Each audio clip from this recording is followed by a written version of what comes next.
اسلام نے دی ہے نا پرمیشن، اگر لڑکی کہیں نکاح کرنا چاہتی ہے تو شریعت نے اس کو حق دیا ہے کہ وہ اگر باپ تک ڈائریکٹ بات نہیں پہنچا سکتی تو وہ اپنی ماں کے ذریعے، ماں نہیں ہے تو کسی ایسے کے ذریعے بات اپنے باپ تک پہنچائے. پھر باپ کے اوپر فرض ہے کہ وہ اس کے لڑکی کے بارے میں چھان بین کرے. اگر وہ لڑکا ٹھیک ہے، آج کے دور کے مطابق نشہ وغیرہ نہیں کرتا، اچھا ہے، ٹھیک ہے، تو اس کی شادی کرے. لیکن جن گھروں کے اندر لڑکیوں کے بیٹیوں کے گلے گھونٹے ہوئے ہیں، ان کو اپنی پسند کا اظہار کرنے کی اجازت نہیں ہے، غیرت کا مسئلہ بنایا ہوا ہے. جب غیرت کا مسئلہ بناتے ہیں تو لڑکی دوڑ جاتی ہے، گھر سے نکل جاتی ہے، پھر آپ لوگ ان کو قتل کر دیتے ہیں. یہ وہ غیرت نہیں ہے جو کہ اسلام نے بتائی ہے، یہ وہ غیرت ہے جو آپ لوگوں نے خود سے بنائی ہوئی ہے، اور قیامت والے دن اس کے اوپر آپ کو سزا ملے گی. آپ کو پتہ ہے کہ حضور پاک صلی اللہ علیہ وسلم نے حضرت فاطمہ کا نکاح حضرت علی سے کیسے کیا؟ میں آپ کو بتاتا ہوں، ٹینشن لینے کی آپ کو ضرورت نہیں ہے. حضور پاک صلی اللہ علیہ وسلم کی 4 بیٹیاں تھیں، 2 تو آپ صلی اللہ علیہ وسلم نے حضرت عثمان کے نکاح میں ہی دے دی، اور ایک اور صحابی جو حضرت زینب تھی ان کے نکاح میں دے دی، اور جو حضرت فاطمہ تھی وہ حضرت علی کے نکاح میں دی. اور کیسے دی میں بتاتا ہوں.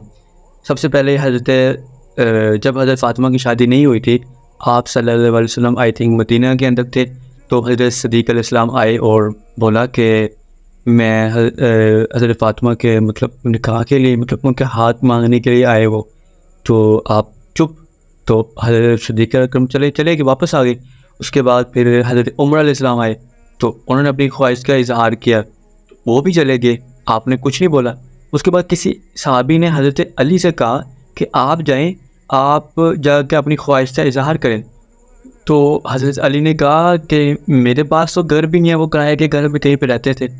تو جن صحابی نے ان کو کہا کہ آپ جائیں بات کریں، تو وہ ٹھیک ہے، انہوں نے کہا ٹھیک ہے میں چلا جاتا ہوں. تو وہ چلے گئے مسجد نبوی کے اندر. تو وہاں پہ جا کے جب اندر گئے تو آپ صلی اللہ علیہ وسلم کو دیکھا تو وہ ڈر گئے کہ میں کیسے بات کروں. تو انہوں نے کوئی بات نہیں کی، چپ کر گئے وہ. لیکن حضور پاک صلی اللہ علیہ وسلم چھپ جاتے تھے. بولا علی فاطمہ کے لیے آئے ہو؟ تو حضرت علی نے کہا کہ جی یا رسول اللہ.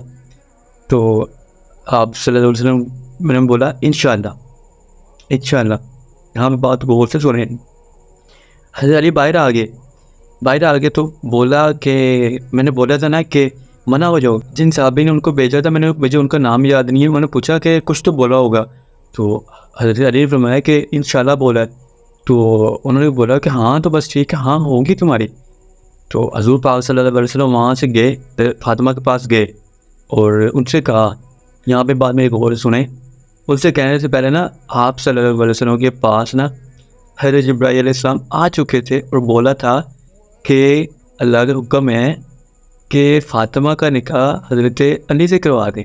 یعنی کہ اوپر سے حکم ہو چکا ہے کہ فاطمہ کا نکاح علی سے کروا دیا جائے.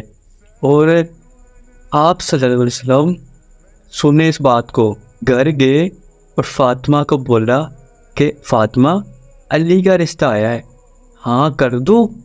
اللہ کا حکم بھی آ چکا تھا، حضرت جبرائیل علیہ السلام بھی آ چکے، بول دیا کہ حضرت علی کا نکاح حضرت فاطمہ سے ہوگا. اور پھر ہمارے نبی، دیکھیں ذرا یار اس بات کو کیوں نہیں سمجھ رہے آپ لوگ، کہ وہ جا کے پوچھ رہے ہیں کہ فاطمہ کیا تمہارا نکاح میں علی سے کر دوں؟ تب حضرت فاطمہ نے بولا کہ ہاں کر دیں. دین اس کے بعد پھر جو بھی رسم ہوئی تب ان کا نکاح ہوا.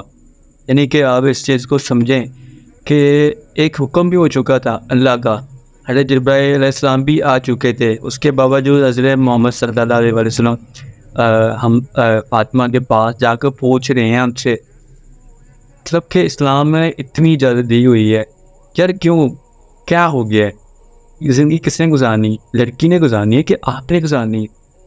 کیا وہ صحیح فیصلہ نہیں کر سکتے تھے اپنی بیٹی کے بارے میں؟ آپ صلی اللہ علیہ وسلم حضرت فاطمہ بنت محمد کے لیے ہم لوگ بولتے ہیں، ہمارے جو والدین ہیں، پیرنٹس ہیں، جو بھی ہیں، وہ بولتے ہیں کہ ہم اپنی بیٹی کا بھلا کر رہے ہیں، ان کا نقصان نہیں کریں گے. تو کیا وہ نقصان کر رہے تھے؟ مجھے بتائیے ذرا. انہوں نے پھر کیوں پوچھا؟ یار مجھے سمجھ لگ رہی ہے اس کنسیپٹ کو آپ لوگ کیوں نہیں سمجھ پا رہے کہ ہمارے نبی خود پوچھنے کے لیے جا رہے ہیں اور ہم لوگ بولتے ہیں کہ ہم اپنی بیٹی کا کیا برا سوچیں گے، اچھا ہی سوچیں گے نا. اس کی مرضی شامل ہی نہیں ہے، آپ کیا اچھا کریں گے؟